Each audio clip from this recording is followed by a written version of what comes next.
Hi everyone, I believe that we are live. Welcome to this event at Spui 25.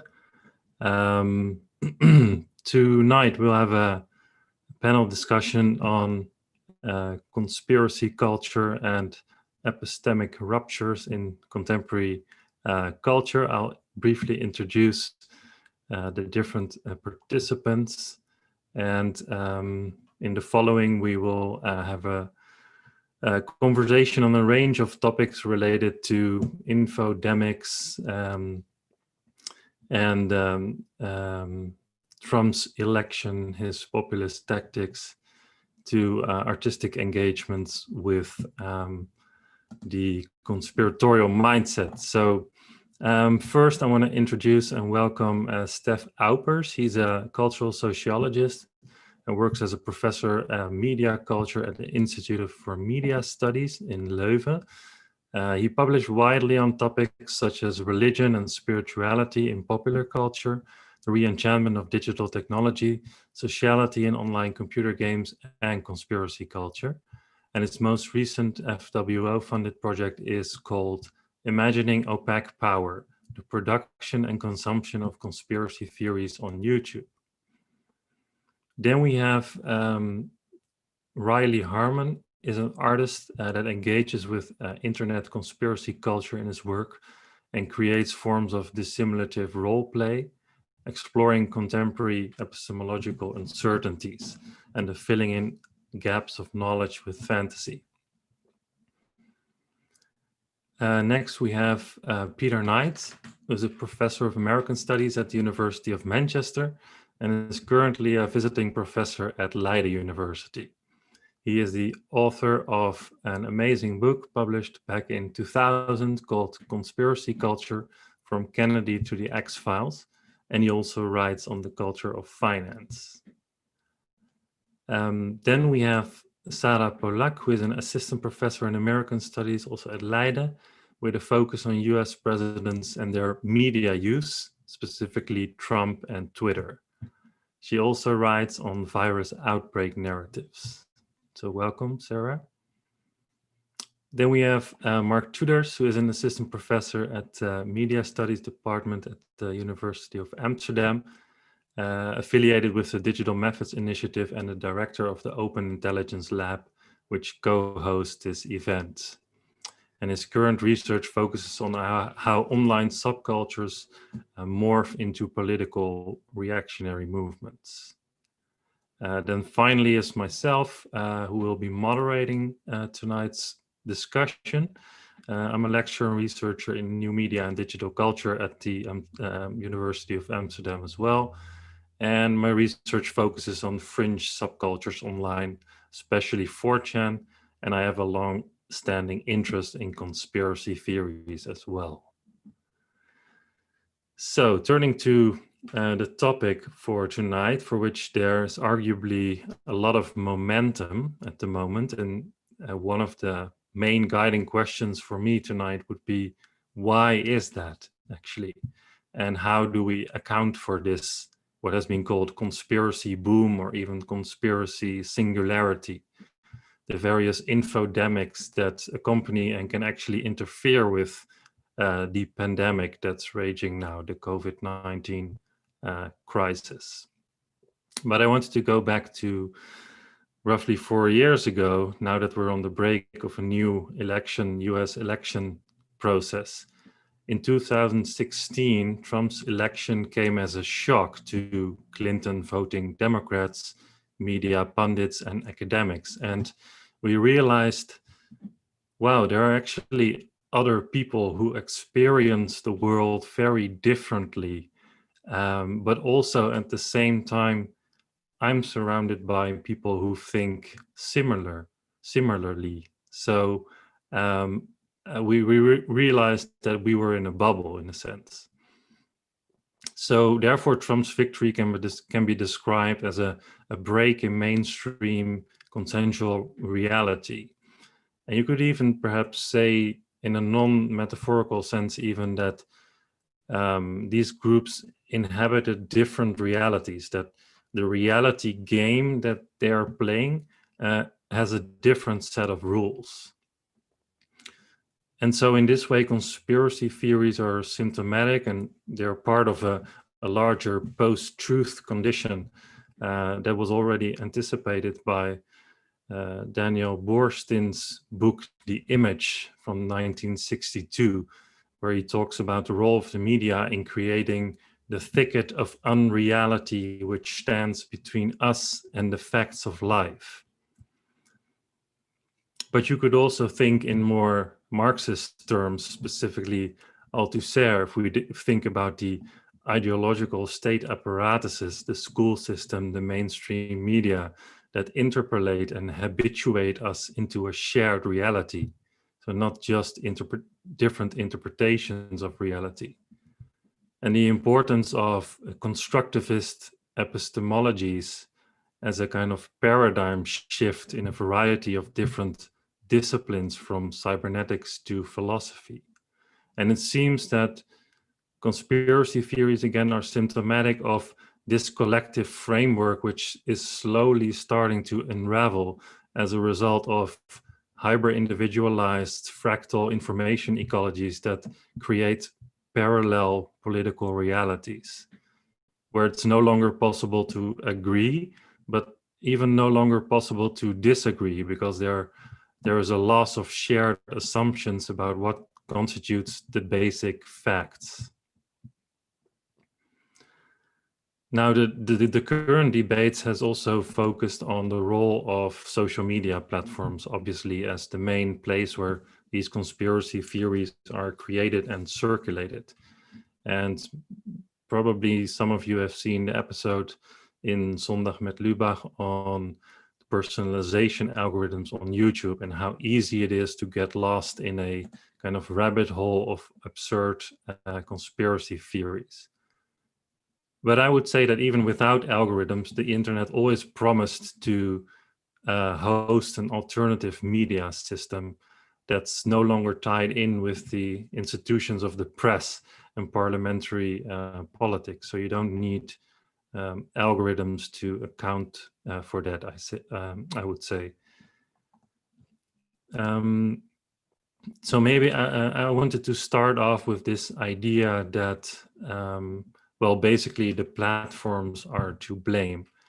And I would like to address my question to Mark. To what extent do you think that algorithms such as those on YouTube are actually to blame, are actually playing a big role in the conspiracy boom right now? Thank you, Daniel.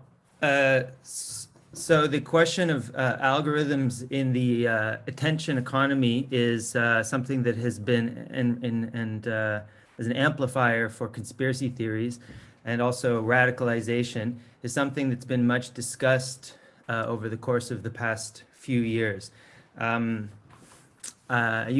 There's a number of metaphors that have been used. My own interest in this came before conspiracy theory from looking at so-called alt-right radicalization on platforms like YouTube. And in the literature, both academic and journalistic on that topic, the metaphor that was frequently used was the metaphor of the rabbit hole.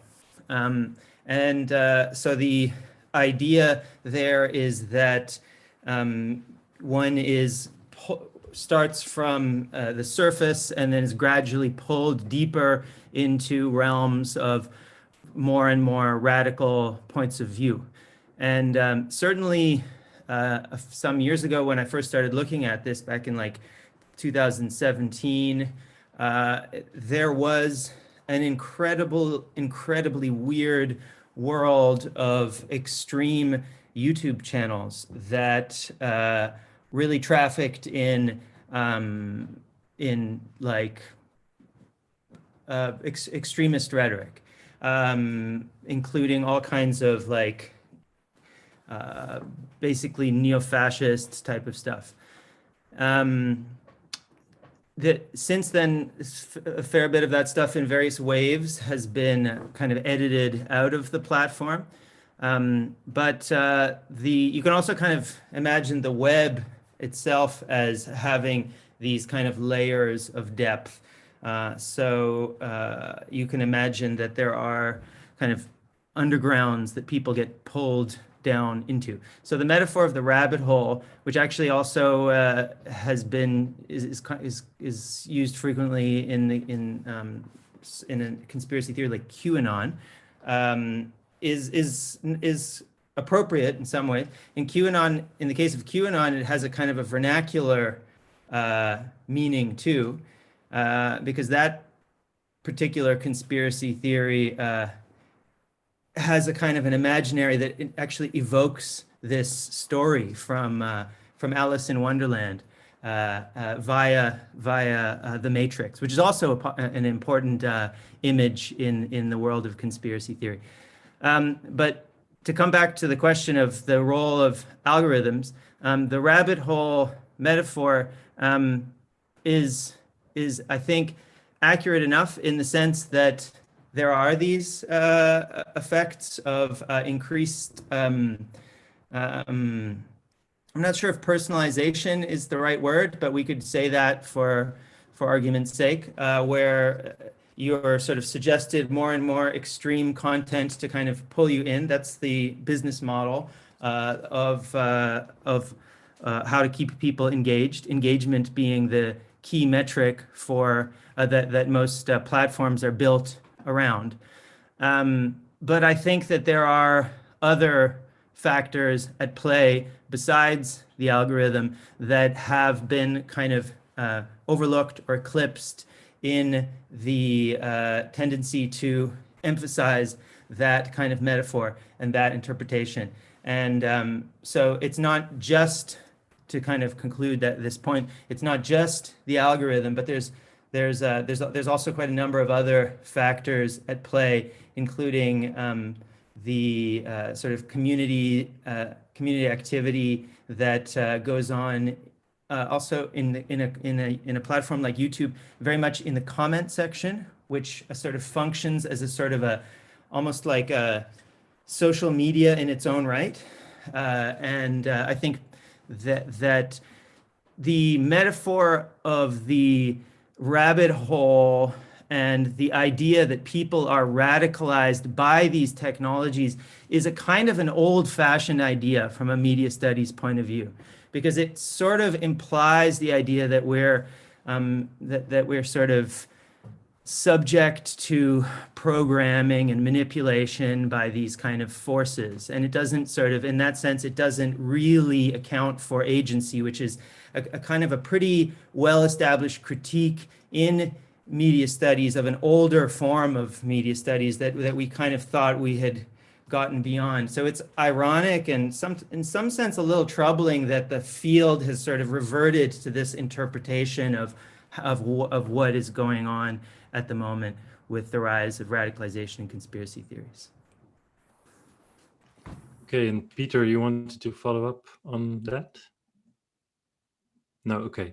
Then we continue. I was wondering, Mark, because platforms are now starting to take account of the roles that they still play in the spread of conspiracy theories. And can you say something about what platforms are currently doing to mitigate these effects or the spread of mis and disinformation more generally? And if you think that these forms of deplatforming actually work, or giving the layer metaphor that you just suggested, it's a kind of whack-a-mole where you remove one message or one user and it just pops up somewhere else. For me? To Mark, yeah. Okay, so first of all, what are they doing and does it work? Okay, so they have been, the social media platforms have been addressing this issue with increasing intensity over the course of the past like 2 years. So it's YouTube that I know the most about.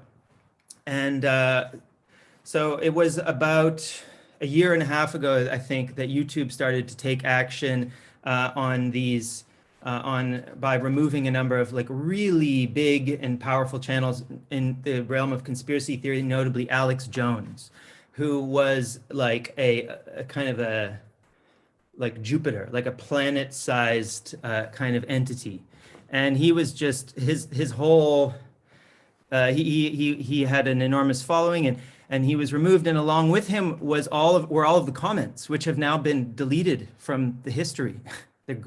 And so that was the first move, and then subsequent to that, there were several other kind of purges of YouTube last summer, and then again more recently. The other platforms recently have done have received press for in the States for removing some QAnon accounts after 3 years of QAnon really building an enormous base on their platforms. When at the time when the one of those earlier waves of deplatforming happened on YouTube, I happened to be doing some research together with some of our colleagues, and it just so happened that that deplatforming happened from one day to the next in the course of our research. And it was very interesting because we were looking at some extreme kind of content on YouTube, which we found from another, looking at, a lot of people link to YouTube. So we were looking at YouTube links. In the course of one day, 50% of our corpus was removed. That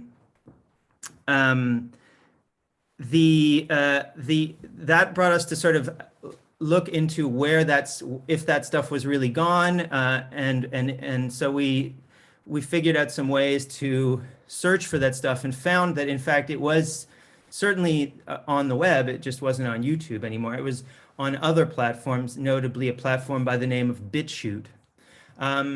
So things don't disappear from the web, but they do disappear from YouTube. And along with disappearing from YouTube, they do actually lose a lot of, I mean, the viewership goes down just tremendously. Because you can see the viewership on these other platforms as well. So it would seem if the viewership that you see registered on these other platforms is the metric to go on, that it does seem to have an effect. As for that, and that would suggest that the waterbed theory is not correct. There have also been some other analyses of like quantitative analyses of these kinds of efforts on platforms, notably on Reddit, where they did this some years ago when there was an enormous amount of toxic subreddits, and the conclusion was that there was a global diminution in kind of like hateful language on the platform, like through the act of removing this thing. Yeah. There are, of course, other theories that have been going on for a long time that would suggest, and that I think are worth considering, that would suggest that you lend some sort of legitimacy to something, you make it more taboo and therefore more attractive by sort of pushing it to the margins. Yeah, because I mean, just having a brief look, there are so many conspiracy theories also converging around COVID-19, related to 5G, the New World Order, Illuminati, Bill Gates, even flat earthers join in. And I wanted to ask Peter and Steph, because you have been long-standing researchers of conspiracy culture. Is it even correct that there is a conspiracy boom at the moment? And what do you think, and if so, what do you think that are the main reasons why conspiracy theories are flourishing as they seem to be at the moment? So if maybe I go first and pour cold water on the idea that we are living in the worst of times and that this is somehow completely unprecedented. If we think back to the 18th century, and if you look at the Declaration of Independence, for example, once you get beyond the opening paragraph, the only bit that any of us have ever read, it turns into a long, long rant, a conspiracy rant about the British monarchy.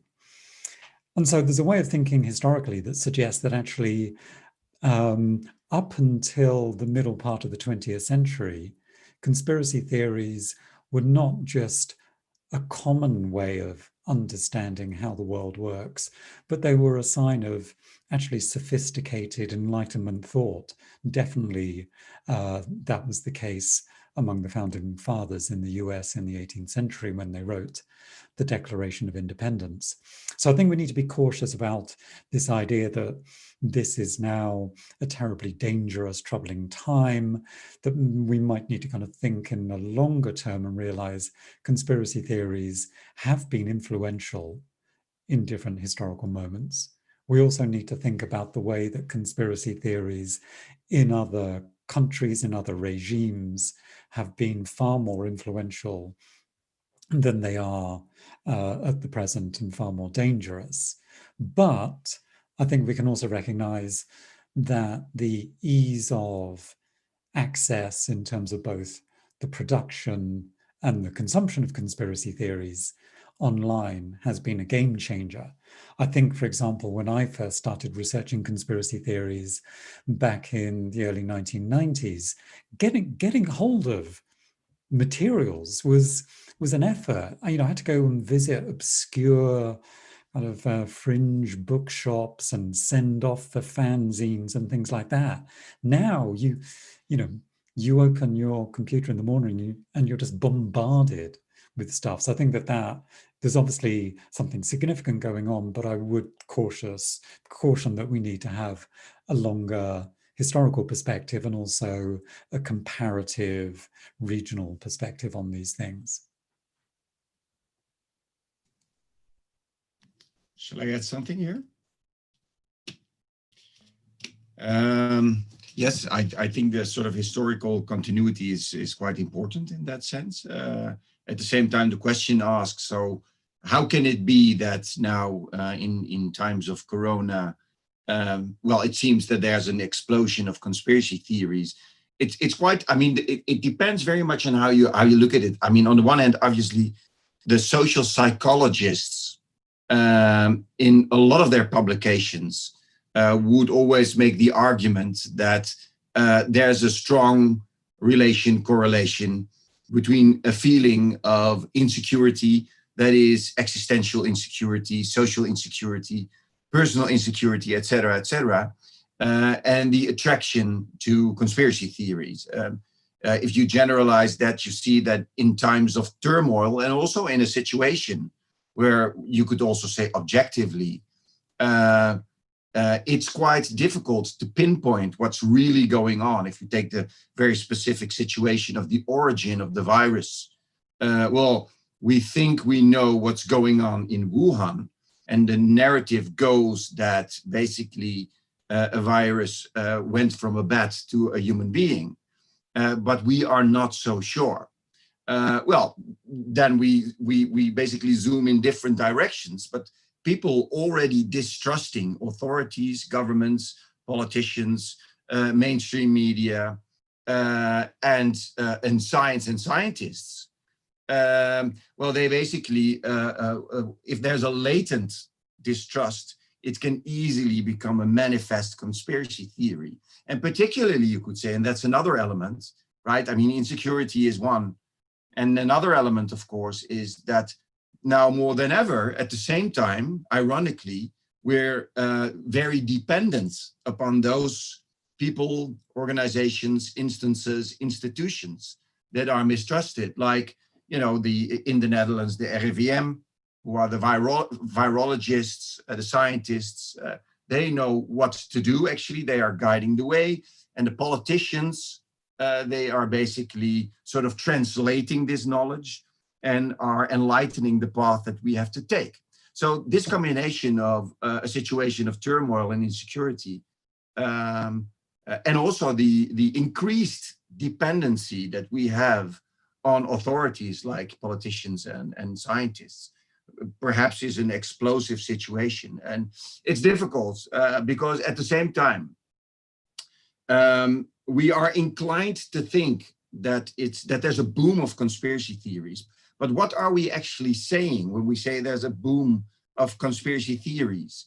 We don't know if there is actually a boom of conspiracy theorists, because the question is, what is a conspiracy theorist? I mean, conspiracy theories is just an alternative form of knowledge. But the question is, how many people do believe these kind of theories?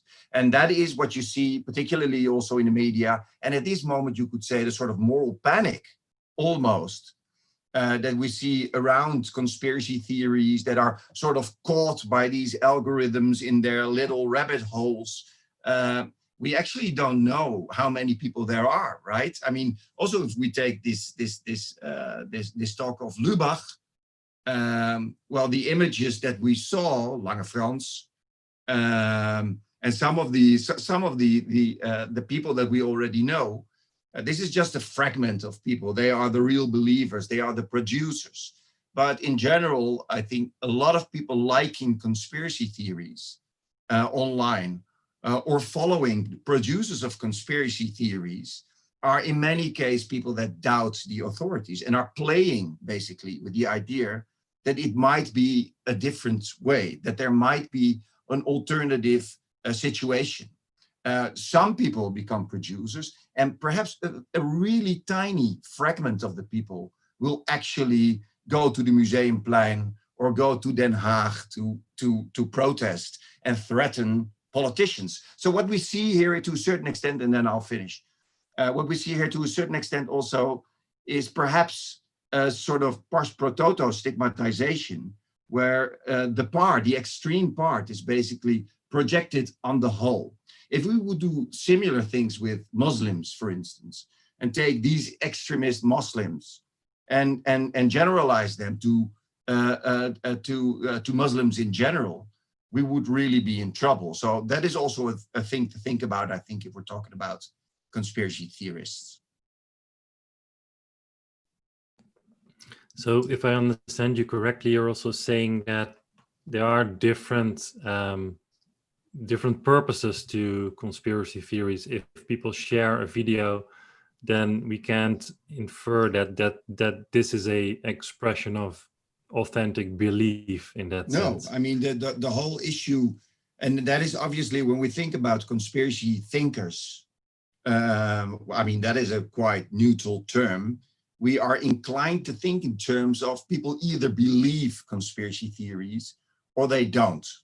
And I think that the majority of people engaging themselves in one way or another with conspiracy theories are interested in it. They think it's fascinating, particularly, I would say, and I think young people would read them as basically as a blockbuster, as something that is exciting, that is enchanting, that has a particular plot, and that's more exciting than the boring interpretations that politicians and professional journalists have, right? Is that believing? No, it's entertainment. And most of the people, I would say, a lot of the people are just doubters. They are not so sure of whether the information in the newspaper, in mass media is correct, and they're just testing out other alternatives in a very critical way. So not all conspiracy believers are actually believers. That is indeed what I think. And maybe, Mark, that we know that a lot of these conspiracy theories originate in the kind of darker corners of the internet, on forums like 4chan. And your research also has looked at, if these conspiracy theories are kind of authentic expressions of belief, or if they're also part of more of like a trolling gaming culture where there is only a commitment to the idea that on the internet nothing is really to be taken seriously, and they're playing with these kind of absurd ideas and trying to spread them and see how far they get. Maybe you can speak to that. Very briefly, yeah, they call it meme magic.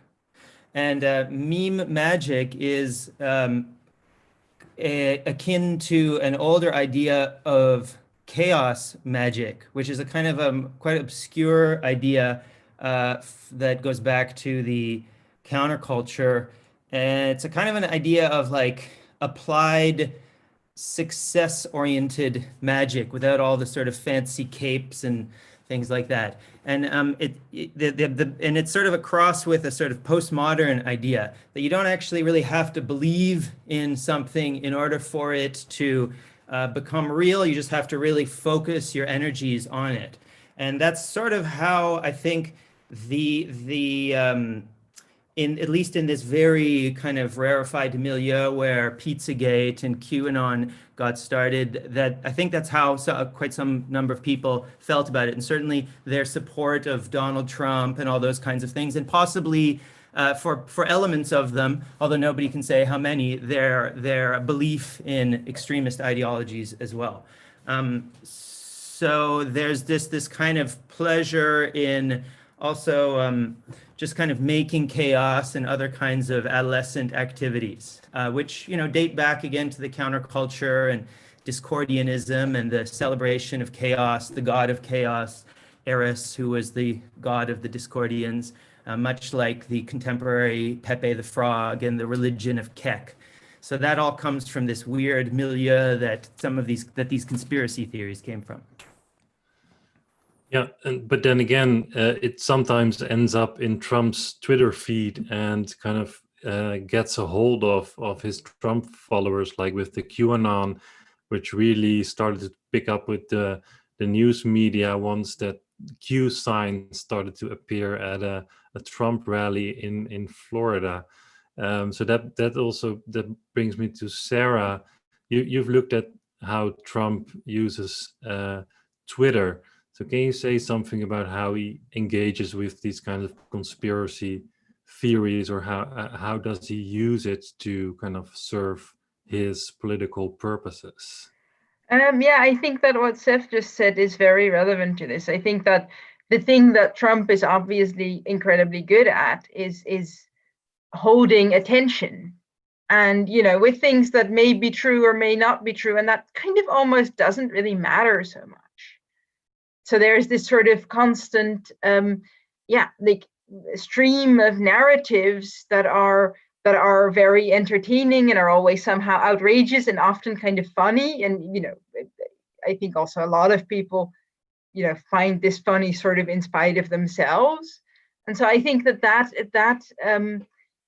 but we mustn't, I think, also underestimate how powerful that is, and how, and I think one of the reasons why it feels as such a boom is that there's this sort of feeling that almost like everyone nowadays has this kind of shadow in a way on social media, a kind of second version of yourself in a way on social media. And, you know, certainly politicians like Donald Trump, but also Bernie Sanders and Alexandria Ocasio-Cortez have that, you know, maybe on different platforms, and, you know, the aesthetics and sensibility is entirely different, but there is a kind of, and I think in a way, one of the rhetorical things that constitute authenticity at the moment is not so much, you know, that you don't lie, or that the identity you project is kind of really your identity, or that's something that's become very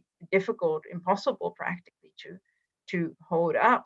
But what makes Donald Trump seem authentic is that he is constantly unmasking others. So when CNN says, you know, fact checks what Donald Trump says, rather than, you know, in the past, a politician would then defend himself, would say, I didn't lie, or maybe you misunderstood me, or, you know, I had the wrong information or whatever. But Trump will always say, no, you are fake news. You are fake yourself. So he kind of, you know, when he is perhaps being unmasked, in fact, what he does is like unmask everyone else. And in some sense, I do think that that's what's very powerful, and that's what many people who believe in or play with conspiracy theories are also engaging in. This idea that they can unmask the authorities or the institutions that are driving our behavior and infecting us with stuff or planting chips in us, or whatever it all is. I think that idea is very popular at the moment. And of course this is kind of something that originates, I guess, with postmodernism. Because you also talked about Trump as behaving according to a kind of cartoon logic, as a cartoon figure. So right. Can you say a little bit about what you mean by that, or what that helps explain about the Trump phenomenon? Yeah, I think that what I kind of meant to emphasize with that term cartoon logic is that Donald Trump kind of behaves almost as if he were himself a cartoon character. And so, so this really revolves around this sort of, everything that he does is entertaining in a kind of crude, often somewhat cruel way. And the world he seems to inhabit adheres to almost like different laws of nature, like cartoon physics. So there's a sort of, and it's always kind of driven by entertainment value. The ridiculous is very important and actually a very serious factor. And so in the past, a political cartoon was always, a politician was the object of political cartooning. The politician was being ridiculed, and that was kind of the price you had to pay for power. But the way Donald Trump functions also as a Twitter president is he tweets something that generates or invites the production of cartoons, and often, of course, memes. So he will say something like, about Kim Jong-un, this is a couple of years ago, actually. He'll say, I have a nuclear button too, but my button is bigger than yours. And immediately, that's a textual tweet, but immediately you see an image of two men with, one with a big button and one with a small button, or, this can also be done with penises or whatever. And immediately within the hour after that tweet, you see like hundreds or thousands of memes that turn that text into the obvious image and then pump that around. And Trump, of course, himself also helps circulate those memes. So he kind of speaks or tweets in meme fodder, you might say. So there's this kind of fan culture that is sort of, not a normal political constituency, but that are fans, and what they are invited to do is not become a member of his party or contribute to political standpoints or whatever, but rather they produce funny pictures, funny images, and they may ridicule him, or some are positive, some are negative, and in a way that doesn't matter, because it helps generate and hold attention, and it's a kind of tie that fits very well in the sort of like prosumer culture that Mark Tutors was also referring to, this kind of culture where you're both a consumer and a producer of media content, and you're also spreading it around. And so if there was this CNN GIF a while ago, right, where Trump beats a man with the head of the CNN logo down, and I think it was made by someone on Reddit, and then Trump tweeted it, and the original maker tried to take it down, but by then it was, of course, already world news. And so not only is Trump, does he speak in meme fodder, but he also really helps to cement that kind of interaction.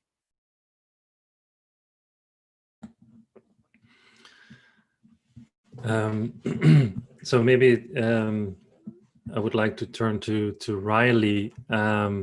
You engage with these phenomena on a more abstract level beyond, Trump's Twitter feed, which I guess good for you. You want to share your screen so we can have a snippet of your recent work, and if you can tell us a little bit about how it relates to the kind of epistemological uncertainties associated with conspiracy theories and media specifically. Thanks, Daniel. So the recent one, not the old one, right? We go to the Yes, present. or whatever, past. whatever you prefer. Okay, well, I guess I take a different approach than the academics because I am an artist. So I am both engaging with these cultures, but also appropriating from them for artistic purposes as a form of research. And the recent work that I've been doing, hopefully we can touch upon the past one also, because I think it helps to contextualize things a bit more. But this recent work that I've been doing deals with a phenomenon from psychology, which is pareidolia. And that is that, let's see if I can share my screen here. Yes.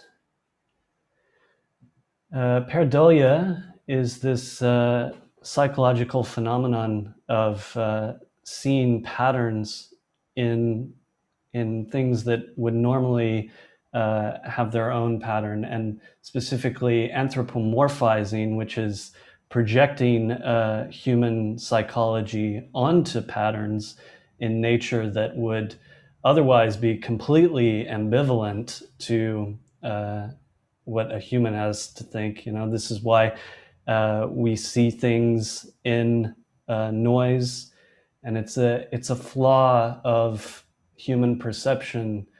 Specifically, there's this idea called agency detection, and it's an evolutionary idea that it's evolutionary advantageous for survival if you think something is a threat to automatically assume it's a threat and automatically project onto it that it is harmful, because then you can run away. If you automatically assume something's a threat, you run off and you're already safe. And I think that specifically within the realm of the internet and digital culture, a lot of the media that is shared, it's compressed, it has gaps of information, it's fast moving, and so then you're basically left with a gap that you have to fill in with your fantasy, or assuming whether it's threat or friend or any number of other definitions.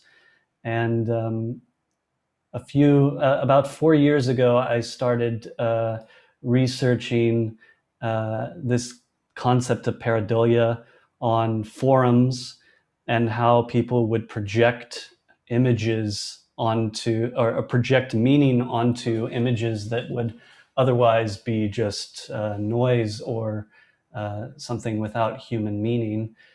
Specifically clouds, because it's a very human thing for us to look into the sky and see shapes in clouds. And I think that is a perfect metaphor for this gap of information that we project something into. So what I started doing was just scraping all sorts of images from forums and social media feeds, my own personal social media feeds and anonymous social media feeds, just as a kind of aesthetic database of what people are looking at, what people are thinking about, what people are projecting as meaning. And then I started working with some Hollywood visual effects software developers to actually create photorealistic renders of clouds that could be in the shape of both abstract images and also forms that, you know, would be recognizable. Started animating them and re-uploading them to forums, and conspiracy forums in particular. Specifically, I wanted to just first test to see if if my my images were working, if they were realistic. And what I found was that created this kind of feedback loop for me. I got a feedback from the very people that were already projecting this meaning onto things. And I would work anonymously with anonymous accounts and pretend to be one of them, just to embed myself in the whole situation and to spur discourse, so that I could have a more humanistic understanding. I think that in academia, oftentimes there's lots of like looking from the outside, but I wanted to really like be on the inside and like try to come to a level understanding of what mechanisms are causing this, and to just kind of gauge a generalistic psychology of what people are thinking, and sort of like a barometer to just see what the atmospheres are like in the web and the internet and people's collective consciousness. And so what I did was, through all these conversations, I started compiling this text of hundreds and hundreds and hundreds of pages of forum comments and people talking, and remixing all the text together and trying to bring it into a semi-logical but also absurd conversation between two intimates that could be looking at the sky and talking about what they're seeing. So these are just some extracts of the kind of work in progress and the process of doing it. Basically build the whole sky and then create shapes in it and re-upload these images to forums and see what kind of conversation happens. And oftentimes what will happen is people will talk about something that's completely unrelated to an image of a cloud, but what ends up happening is that they end up revealing something of themselves or the collective consciousness that has nothing to do with sky or nature or clouds or anything like that. And I've been working with voice actors to record this and have people perform it. And so I'll share a 2-minute excerpt of that. We're all starved for affection, aren't we? This whole system, they hijacked our dopamine receptors. It's going to get to the point where there will only be crisis. People will flow from trauma to trauma and become addicted to it. You wait and see. With universal income, the body is going to become owned. It's the new rental property, and you're not going to live there. You're going to rent it out, maybe to yourself, maybe not, and not tax-free. Emotional, psychological tax due today.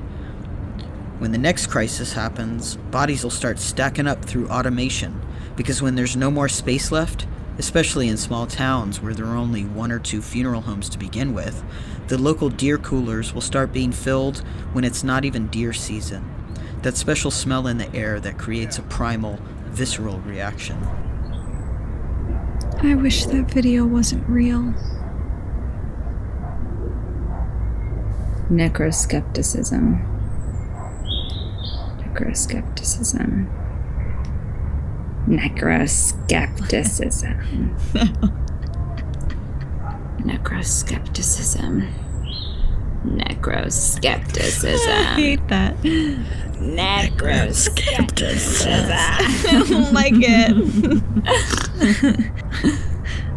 Impermanence, unfortunately, demands that buildings crumble. Exactly. Right? That people lose their jobs, statues fall, that markets crash, that new diseases appear.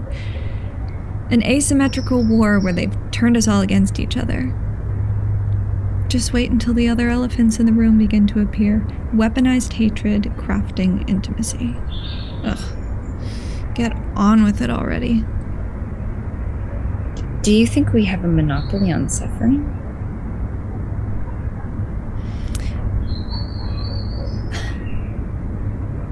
I think we do. Our lives are a constant work in progress and could very well be that way until the day we take our last breath. Compared to eternity, our lives right here will seem like one night in a bad hotel room. Heaven and earth aren't humane. Hashtag nature is metal.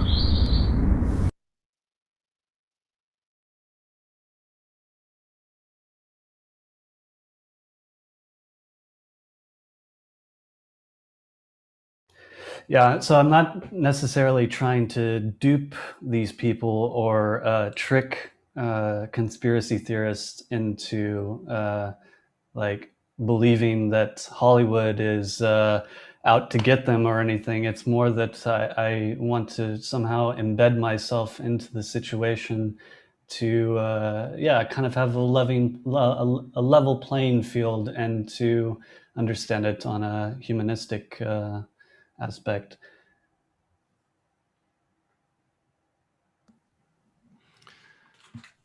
Maybe just one follow-up, because you stated your work is also inspired by what's called terror management theory, which I had never heard of, but which relates to this idea of pareidolia as kind of a biologically or evolutionarily inscribed, kind of reflex for meaning and the search for meaning. So could you briefly explain how that theory factors into your work?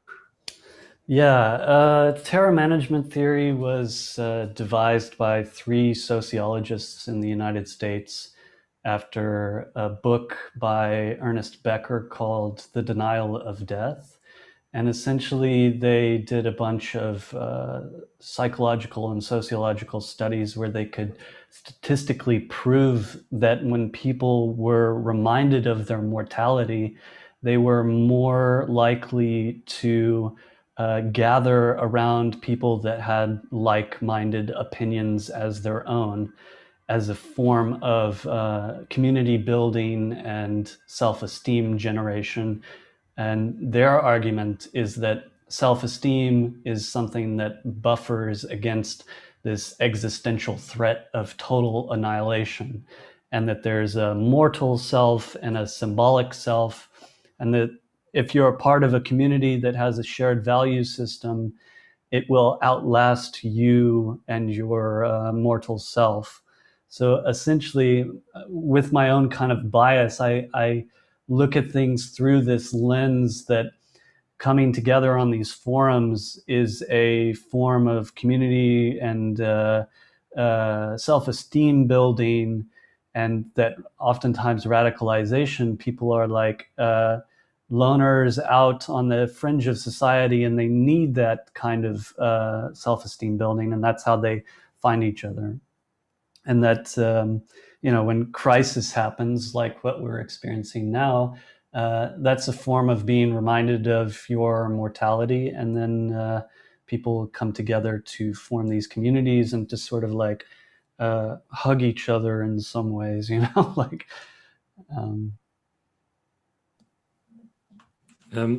Yeah. So thanks for that explanation. Is that clear enough? I might have run. Yeah, no, I was just thinking how it ties into that. In order to understand conspiracy theories and their popularity, there's also a kind of positive desire for knowledge, but also community through a shared search for meaning. Yeah, it's all meaning making essentially. I think it's Steph, you wanted to address a question to Riley, and I think after that it's time to open up the floor for questions from the invisible public. So Steph, go ahead. Yeah, just a small question. I was very intrigued by it, actually, this phenomena of pareidolia. But I was also wondering, because there were basically natural objects that they were looking at, clouds, et cetera, whereas sociologically speaking, I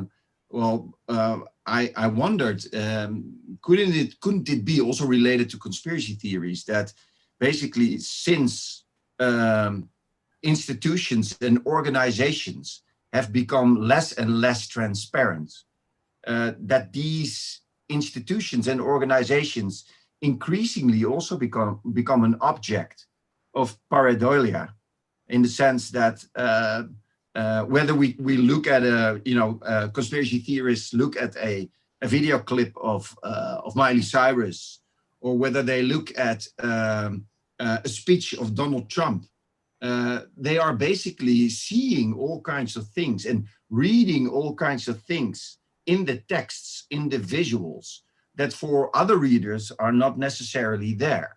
So is this also a sort of, pareidolia? Is this also, could you say, a sociological explanation for, these collective fantasies, basically, that we have about social reality? Also in line with Jameson, making the argument, basically, that we have all kinds of conspiracy theories about social reality and institutions because we can no longer represent them in our minds. That must lead, basically, you could say, to a form of social cultural pareidolia. I'm just sort of theorizing about what might be interesting here, also for sociologists. There's a really good piece of graffiti that says, "When I believe it, I'll see it." So it's already kind of, I think someone said something that it's latent, it's already there. And so it's when there's a gap of information, especially in contemporary society, where we no longer have to constantly scan our environment for threat or food or shelter when things are sort of taken care of. That muscle part of the brain is taking over and filling in that gap of information with whatever latent beliefs are already there, and then they just bubble up to the surface and come out. Although, isn't it also strange to say that there's a gap of information with so much information being out there? Isn't there also like a paradox in that more information leads to more signs to decode, for suspicion to reign even more, as for example in the case when Obama released his birth certificate, the PDF got deconstructed and they saw all kinds of fakeries in there. So more information creates the kind of gaps, or there is a kind of discrepancy between the quantity of information and cognition or understanding. But Sarah, you wanted to respond as well? It actually also ties into what you were just saying. I think this is part of this is just the fact that humans are a big pattern-seeking animal, right? That there is a constant look for meaning in things that isn't necessarily there. But if you want to find meaning, then you can find it, even if it's not naturally, or if not. And I think the way that, for instance, Donald Trump speaks is very effective in that sense, because he never finishes a sentence. He makes a lot of suggestions but doesn't actually make a claim quite often, and that opens up massive amounts of space to project whatever you want to project into that. And I think that's why it's and of course he's not the first politician to do that, but I think he uses it especially well. So there's a kind of what I said earlier about this kind of very concrete version of prosumer culture, where Donald Trump invites people to make something. He also the same thing also happens on a kind of more implicit level, that there's a lot of material out there that you are kind of able or asked almost to turn into whatever narrative you're interested in creating. And I also think that Steph's point is very important, that there is a kind of social need for this, that this is a way of forming a kind of in-group against an out-group that has a different interpretation, or that has no interpretation at all.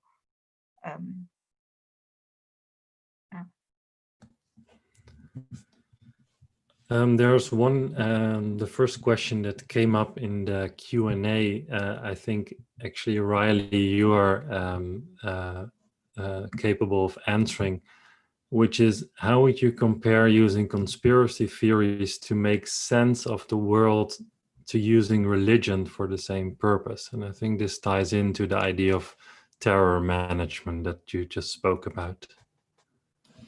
Yeah, again, we're all building reality all at the same time, and religion is a great scapegoat for or analog to conspiracy theory, which is like there's something beyond, and it has agency, and it is an omniscient thing that is controlling, and like, for example, if there's some sort of tragedy, we can't just accept the fact that it happened and that there's chaos. We have to put meaning to it as a way to have a shared value system through the lens, again, of terror management theory, that by having the shared value system of saying, yes, this event happened because God or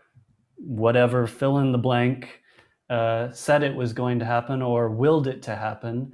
And that's a kind of community coming together and saying, yes, we both believe the exact same thing. So then we give each other self-esteem and we buffer and deny the fact that maybe it just happened, and that's all there is to it, Right. Another question which I think is important and increasingly asked, and we really haven't discussed this, I think. So what would be the best way to bring someone that believes in obvious conspiracy theories back to reality, if we can indeed still evoke this kind of dominant basic reality? Anyone wants to respond? Peter? So there's not that much research on this, but the research that's been done suggests a couple of things. The first is that die-hard conspiracy theorists are virtually impossible to persuade otherwise. And one of the reasons for that is that a conspiracy theory is often circular and self-sealing. If you produce that they're unfalsifiable. So if you produce evidence against a conspiracy theory, it becomes evidence for the conspiracy theory. If you say, oh, there's no evidence, the conspiracy theorist says, that's precisely because the conspiracy is so powerful, it's managed to cover up any trace of the evidence. But there's a couple of things people have suggested are useful. One is the idea of engaging in an empathetic fashion, which can be really hard if people are spouting either completely bizarre theories or theories that are connected with forms of kind of hate-filled racism.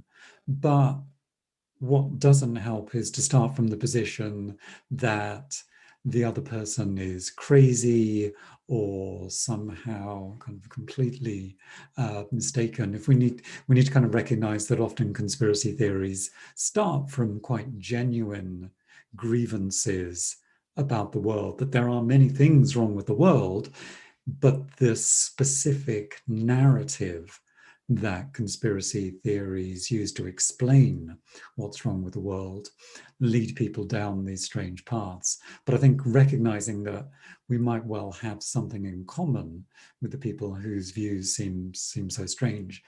The parallel would be, can you argue someone out of their religious beliefs? And the answer is probably almost certainly no. In kind of thinking about beliefs as a set of individual propositions. Instead, we need to think about religious beliefs as being part of a much more deep-rooted sense of identity.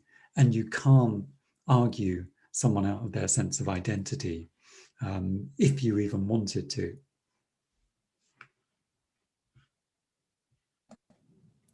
Does anyone else wants to add something? If not, yeah, Steph? Just shortly, I think it's another element. I mean, one of the things is also not necessarily going into a debate, because it's not necessarily always about the arguments, about the theories, but it's more about a general worldview of distrust. So if you go into the specific arguments, it should be more about what is behind these arguments, what is the distrust, and what are the reasons for these sorrows and these forms of distrust. And to be very clear, I'm not saying here that this is always the case, but in many, many cases of people really believing in conspiracy theories, something really happened in their own biographies, right? There are many examples, for instance, in the work of Yaron Rambam. In one of his studies, he demonstrated really that a lot of these real conspiracy theorists have experiences. For instance, as an example, somebody had a child, a daughter, and she was very, very sick. She went to the hospital. There was a problem. There was a failure of one of the doctors, and all the doctors basically backed one another up, and nobody said it was their fault. So this was a trauma, basically. And from this specific biographical experience, people make a jump into sort of generalized distrust. And that makes you very much open to conspiracy theories in that sense. So the only thing I'm saying here is that if you're really talking to real believers, it's sometimes good not only to talk about these specific theories, but to look at the identities, the distrust, and even perhaps going one step further. I'm not a psychologist here, but going one step further and see where it comes from, basically.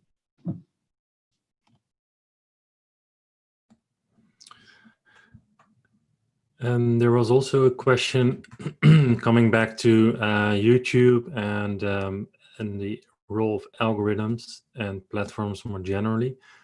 It is asked, isn't removing these channels and pushing them to the margins where they cannot easily be counter-argued, is that dangerous? And doesn't it turn into a restriction of freedom of speech?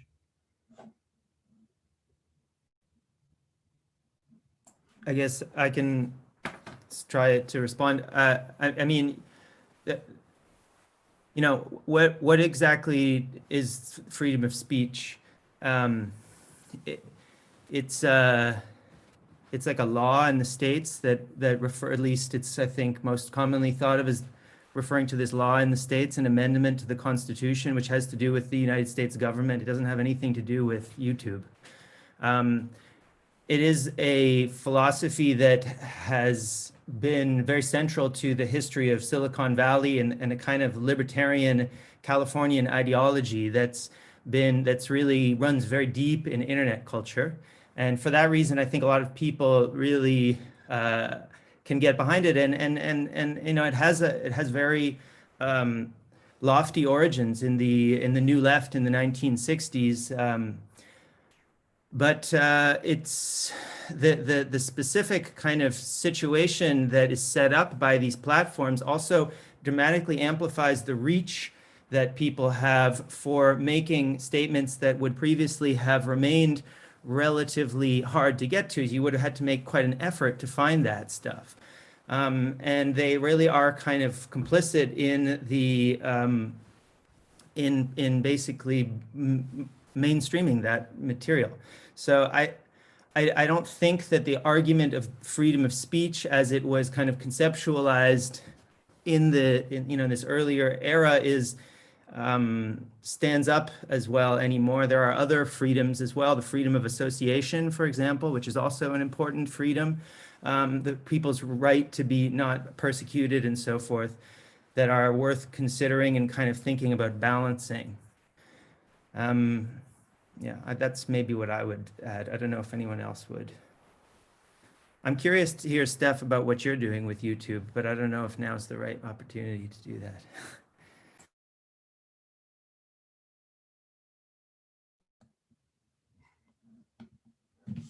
Steph, do you want to say something, or? Yeah, well, basically what we're, I mean, this is obviously a very important debate about algorithms and the effects of algorithms and freedom of speech. And is it good or is it bad that YouTube and Facebook are basically censoring to a certain extent? I consider that basically it's a very important debate, but at the same time, it's a political debate more than it's part and parcel of sort of the type of empirical research that I want to do, right? Personally, I would say it's very dangerous to censor Facebook or YouTube, because obviously there's illegal content perhaps, but deciding what is dangerous content and what to delete, well, becomes problematic from a democratic perspective. Right, Lange Frans is an example perhaps. I mean, his account was deleted, not only the conspiracy theories, but also his music. So, but that is a political debate. What I do in my research now, and it was just starting up basically, but we're now writing an article on the different ways, you know, based on an analysis of 200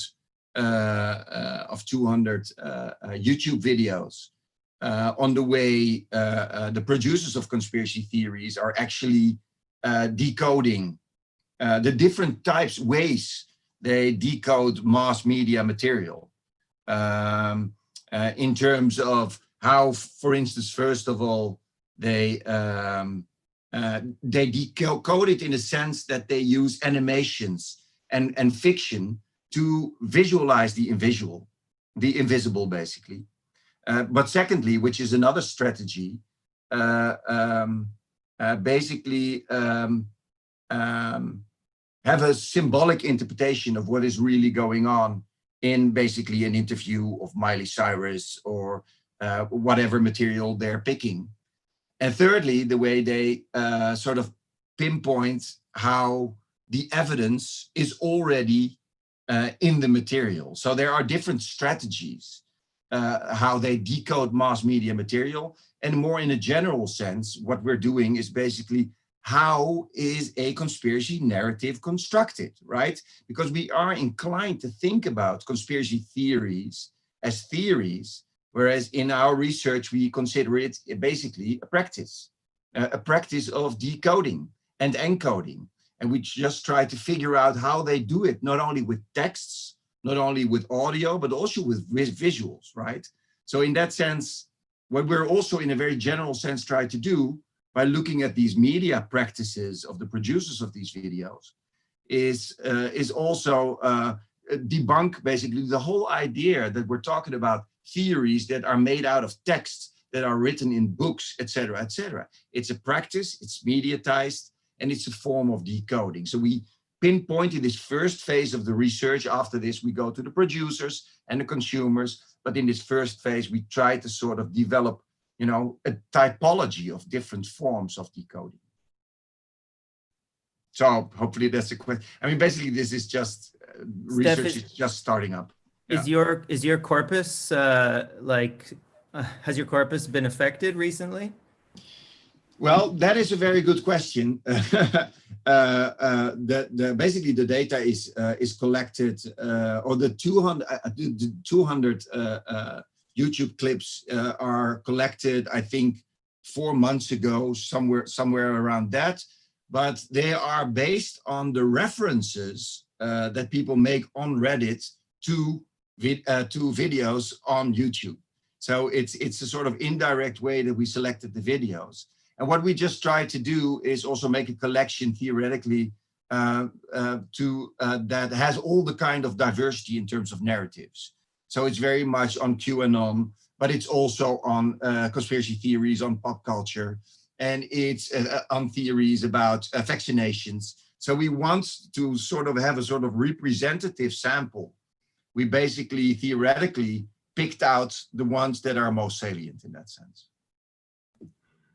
So we try, it's a difficult situation because the field, as you know yourself, Mark, is actually changing quite rapidly at the moment. So.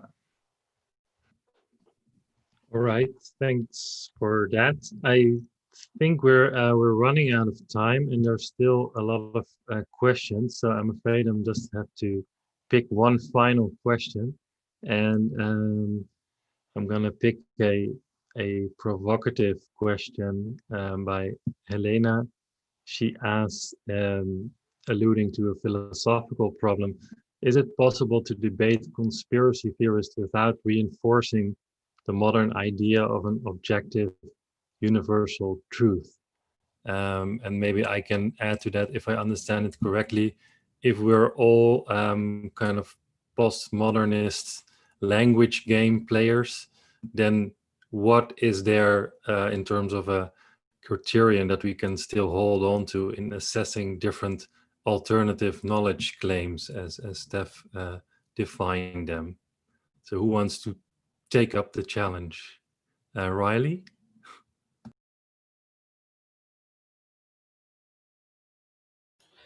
Well, something that I was thinking about is technology and tools and the democratization of basically saying what is truth, what is not truth, what is reality, what is not reality. And I think that like all down through time, we've always been trying to write what is history, what is fact, what is fiction. To the victors go the ones who write it. I don't know the quote, but basically we're all fighting over a definition of reality, and we're trying to come to some sort of a consensus of what that is. And there could be like fact presented to you, but it's up to us to interpret that fact. So it's actually in the interpretation of events that we're writing the meaning making.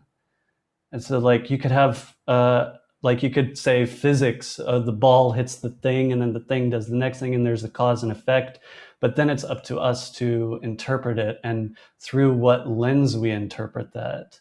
And the tools have actually democratized it to where like anyone can write any sort of fact, you know.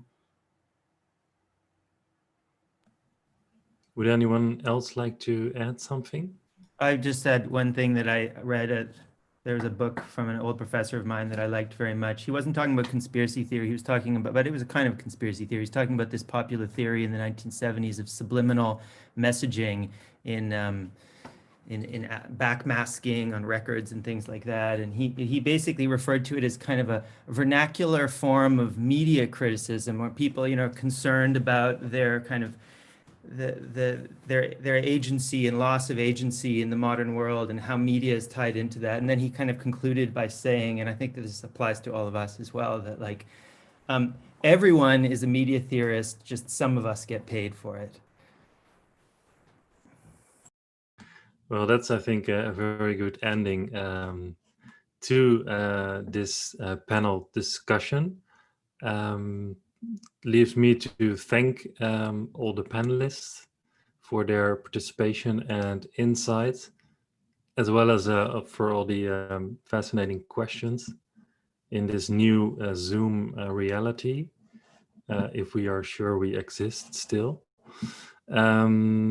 So, yeah, that's it, and I'll let the facilitator close this room. Thanks again, everyone. See you around.